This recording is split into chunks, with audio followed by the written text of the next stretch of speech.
Okay. Vi har valgt Savo-Solar, fordi de laver nogle meget effektive paneler med en høj effektivitet, og fordi de har nogle gode, innovative løsninger. Vi har også valgt Savo-Solar, fordi vi med dem kan have en miljørigtig, stabil, lav varmepris de næste 20 år. Jelling er jo en historisk by, og Jelling Varmeværk valgte Savo-Solar paneler, da de har integreret slangeforbindelser mellem panelerne. Det gør, at de forstyrrer landskabet mindst muligt. Desuden har panelerne mulighed for at følge landskabets kurve, så vi ikke skulle jævne jorden ud her på arealet. Good evening. It's a great pleasure to see so many of you here, and I have the chance to opportunity to tell you an update of Savo-Solar, the company who produces the most efficient solar thermal collectors and has taken the solar thermal technology to the next level. So the previous video was from our Jelling installation that was taken into use this summer, and I will tell a bit more about that. And that was our customer Bjarne telling why they chose us. So this is the content of my presentation. Few words about the company first, and then some numbers. Mostly I focus in telling where we are now and how the near future looks like. So this is the core of our product offering, the large area collector, 15 square meter large area collector, producing district heat in Danish district heating plant. And here you can see some facts of the company. So basically we are 6 years young. Our technology is acknowledged and rewarded internationally.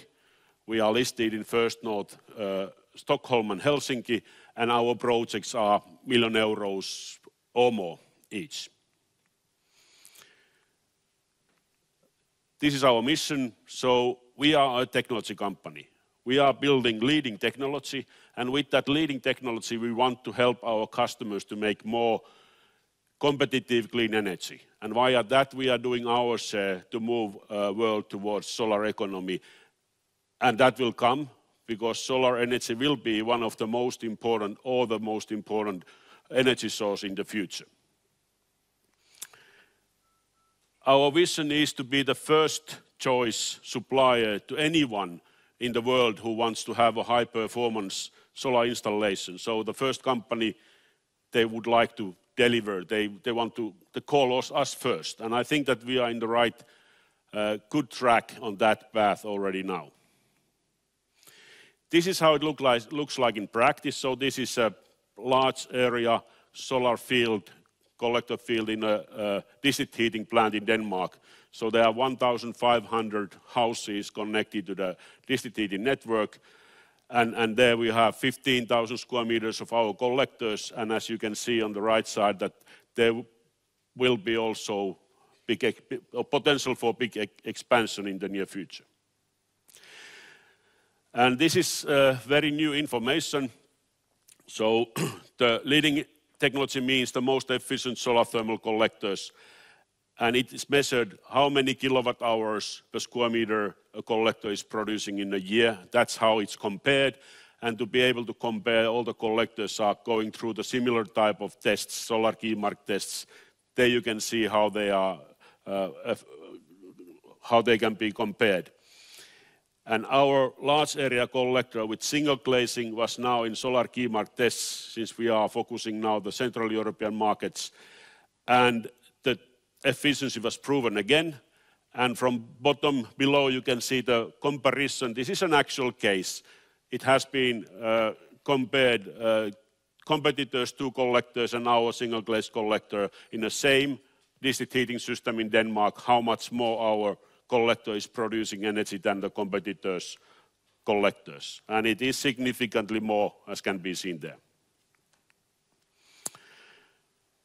We have had a significant growth last 3 years, and already this year, first 6 months, we made 1.5 times revenue of the whole last year.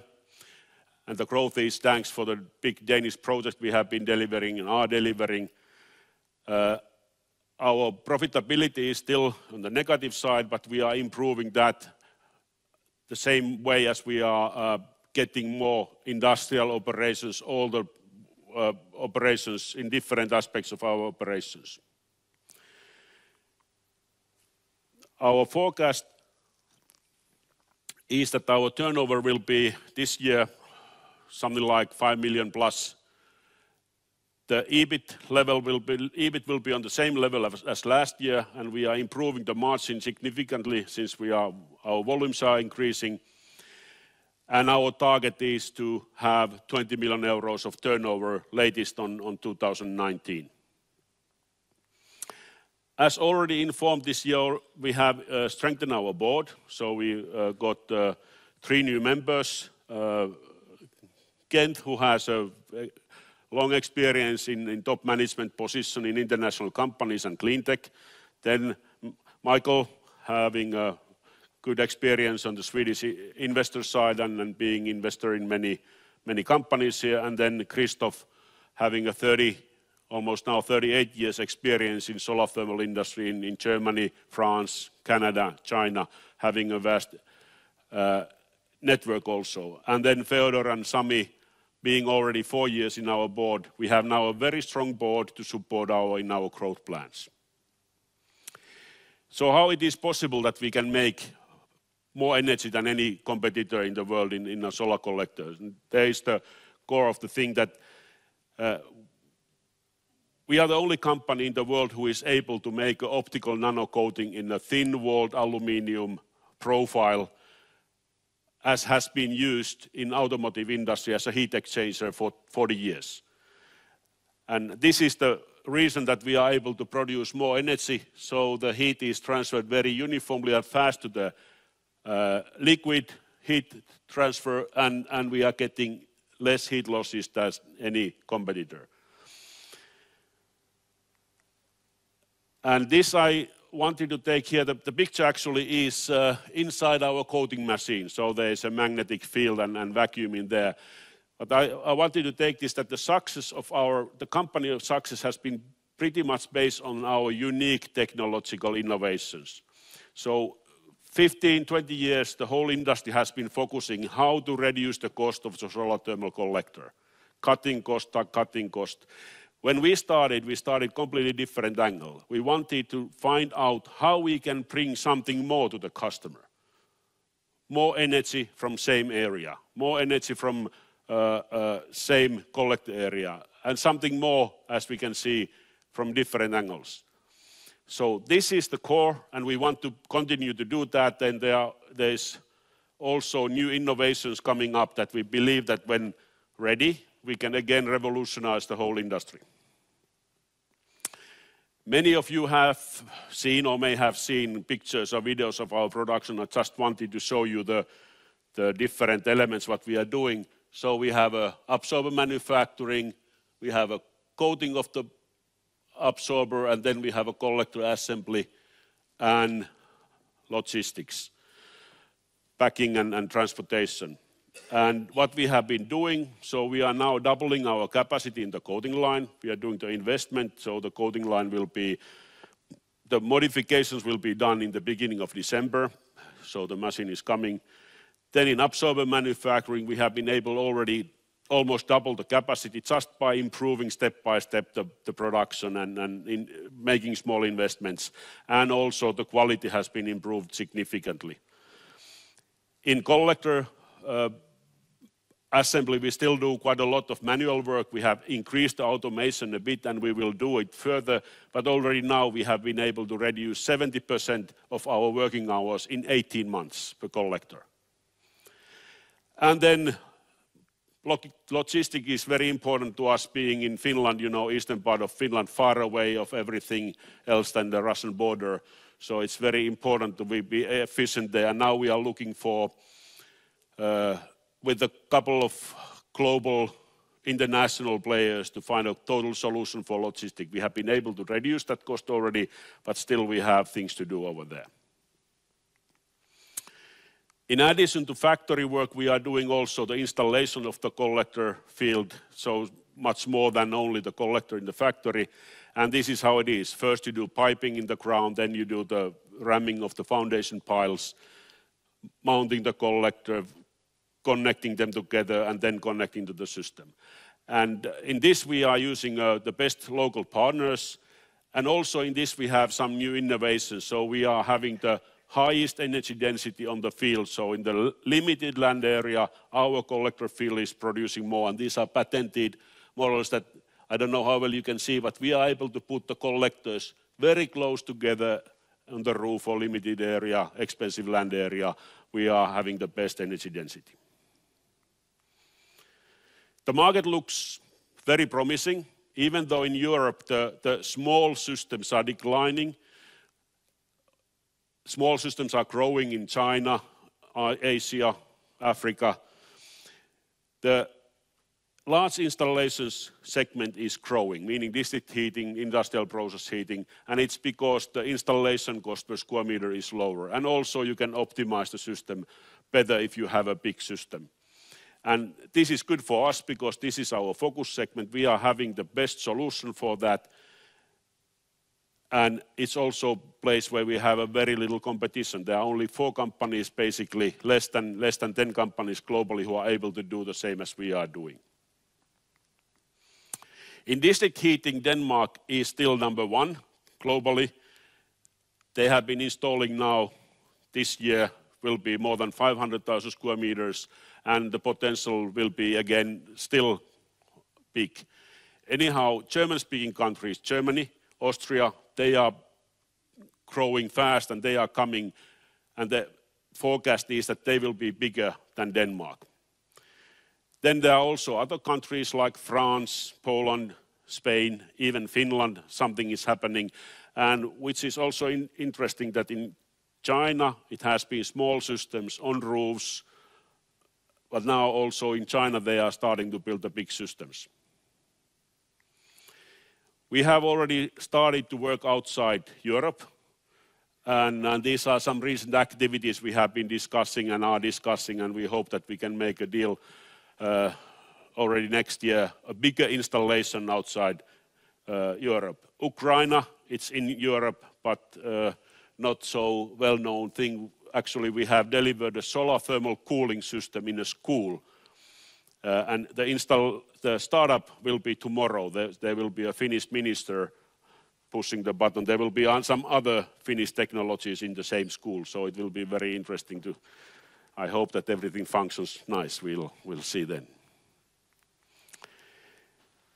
So our sales have been pretty much in Denmark. Now we are focusing other countries also. The thing is that we have been the first foreign company to be able to enter successfully the Danish market, meaning successfully meaning that getting an order and then getting more orders. Our German competitors have been there, everybody once. So, and this is also a good, credible sign when we go outside Denmark that we are able to beat the Danish competitor in their home market. Why can't we do that in other places also? We have a very nice pipeline. We still have some quotations that could happen to realize, delivery this year, or at least the revenue recognition this year. And as said, the focus is now in Germany, Austria, France, and actually in Finland we have a good pipeline. We have been doing 5 years work in Finland, and now it looks like that the energy companies start to understand it. It can be economical to do also in Finland.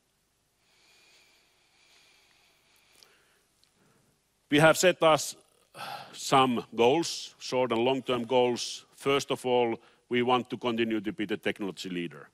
Second, as we have seen, there is market out there, and we want both be able to meet the need and take the opportunity, and that's why we are still increasing our capacity in the future. We are looking markets outside Europe and double our turnover so that latest 2019 we will have a turnover 20 million euros. And to be able to do that, we have now a rights issue, share issue, and we are looking for 3.9 million euros The share issue is ongoing. It's ending in Sweden 19th of September next week and 21st of September in Finland. And I end my presentation, actually not yet. So this I highlight still. So you can follow us in here, in these places. And this is actually something, if you are interested in to see and understand how the Danish district heating companies are thinking, what they are doing, why they are doing. This blog on Locumcloster, it's very interesting. It's nicely written. Of course, it explains also our collectors, but it's also everything else, what they are doing, how they are doing. I recommend you to read that. And now we come back to this. So this is yelling. And as Bjarne said in the beginning, that one reason of why they chose us, in addition to our efficient solution, are the innovations inside the collector installation. And you can see how nicely it goes through the landscape. So you don't have any tubes on top of the collectors, and it's very smoothly discreet, as the municipality people are saying. This was started partly in the beginning of June, and in the first weekend of operation, it made immediately the Danish record of producing energy, almost 5 kilowatt hours per square meter in one day. And it's significantly better than the competitors' field. And it's also good to remember that, or note that our collector here has only single glaze, one glass on top, and the competitor is having partly double cover collectors, so it should be, in theory, more efficient. This is only showing that in practice, in real life, that when customers are using our products, they are getting more. Thank you. I'm happy to answer any questions. Thank you, Jari. Welcome, have a seat. So tell me about your business model, real quick. So, of course, our core is the coating and absorber manufacturing. Then we are doing the collector, so we have started from there. But now we are delivering the whole field. So we do the installation and collectors. And we are step by step trying to find out how we can do also a bit more turnkey systems. So more and more system delivery. So you make money out of the installation and the solar panels? Yes. So we are delivering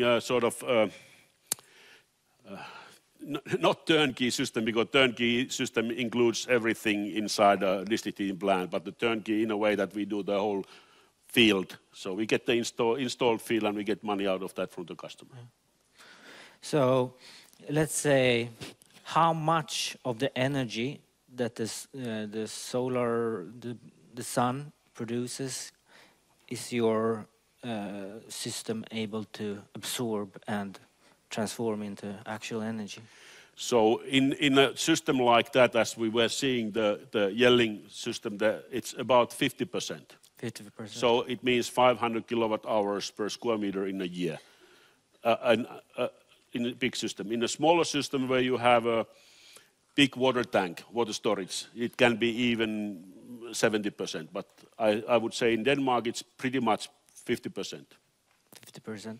And where is the technology going? Are you like at the theoretical maximum now, or what component is holding you back? So our absorber is theoretically the most efficient way of gathering the solar energy into liquid, and also in practice. If we would compare, we would say the peak power, same as in PV, our peak power is 90%, 900 kilowatt hours per year.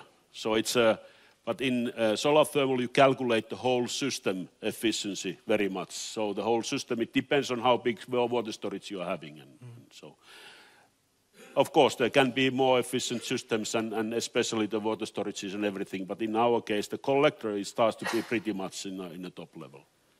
Okay, I understand. And what about the system that you installed in Denmark? Who was the buyer? I mean, was it the government? Well, they are basically where we have been selling, they are municipality-owned energy companies, district heating companies. Locumcloster, who was our first customer, it's a collaborative, so the basic idea is there that they are reducing the energy cost price for the consumers every year.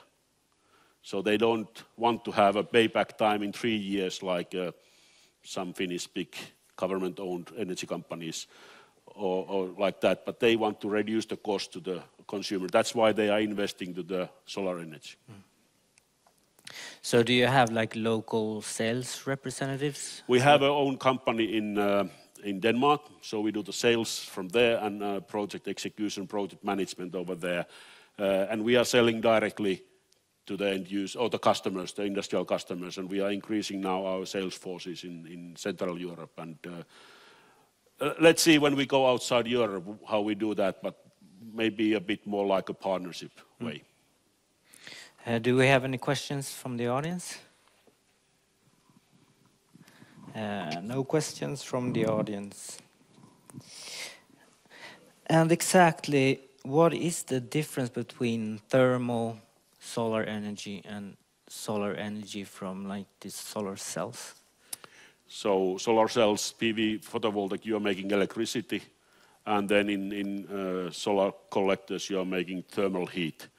And it's also good to remember that in Europe, for example, 50% of the energy consumption is going to the heating, and utilizing solar thermal energy on heating, it's more efficient than utilizing the photovoltaic. So we are not able to do electricity, but it's also more economical to utilize the solar thermal in the heating than to utilize the electricity, at least in the bigger systems. Okay. And what's the competition like in the market? So we basically have, in Europe, we have 4 companies who are able to, actually globally, who are able to do similar type of systems, large collectors and systems. Then there are companies who are doing large systems, but they are buying collectors. So basically they can be also our customers. So, but the biggest competitor is Danish company who is been doing 20 years of this, and we are now beating them also in Denmark. Good. Step by step. And how are you feeling about the government? The government, are they getting more willing to invest in these sort of systems, these large systems, or? I think that the main thing always is the energy price. The determining factor of decision is energy price. Of course, in different countries you have different kind of subsidies or tax elements or anything that is, you have a different level of energy prices. But it's also good to remember that fossil fuels are also having subsidies. So I think that the government are basically, in my mind, pushing companies or energy producers to use less and less or more and more emission-free energy sources, renewable energy. So we are going out from the fossil fuels, but then the decision what type of renewable energy is used, then that is made by the energy companies, and they are making the decision based on what is the most economical way of doing the things.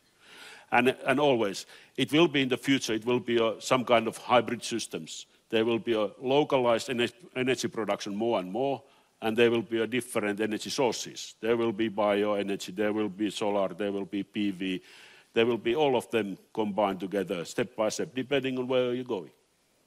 And still, solar will be, in 10 years, the mostly used energy source in the world. And you mentioned China as one of the largest markets for these. Are you having discussions with distributors, or? So we have started some discussions over there. There is a big field coming up in China, and also our dearest Danish competitor already established a joint venture in China with a local player. And we believe that there will be some interested parties to have an alternative against them. And the production, where do you keep that today? And well, if we go to China, it doesn't pay to do things in Finland, I bet. At this moment, we have capacity in Finland, and we have a unique coating line that we are able to do quite much over there. Still, if we go outside Europe, I think that we have to find a way to do production locally in a way or another. And we already have a, let's say, a setup how we can do that. We know what to do and how to do it. Now the thing is just to realize that. Questions from the audience? No questions. Comprehensive presentation, or then the English language is frightening. Sorry about that. No, I was just thinking about your share is listed both in Finland and in Sweden. Yeah. And in which country is it most liquid or more liquid? Well, it depends a bit when you are looking at, but in my mind it has been more liquid in Sweden, and you have had quite a big peaks in Sweden. But just recently there has been also some movement in Finland, but I would say that Stockholm, as always with the small companies and this level, it's more liquid than Helsinki. And how many of your share owners are trading the Swedish stock? We have about 3,000 shareholders, and I think it's a bit more in Sweden than in Finland when you calculate the number of the shareholders. Your own stake, do you have any ownership in the share? Yeah, I have well, couple of tens of thousands. I have invested in every share issue the much money I can. Not always telling to my wife, but still.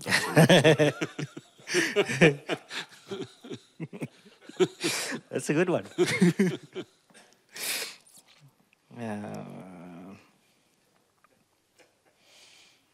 And the revenues has been growing quite a lot, and it's mainly due to the order from Denmark. That is true, yes. Yeah. So what's next? What's the next big order that you hope for, that you can talk about? I think that in the near future Denmark will be still big, and I think that there will be at least 2 new countries in Europe coming next year with big orders. At least 2. Interesting. Yes. Well, thank you, Jari. Thank you very much. Thank you.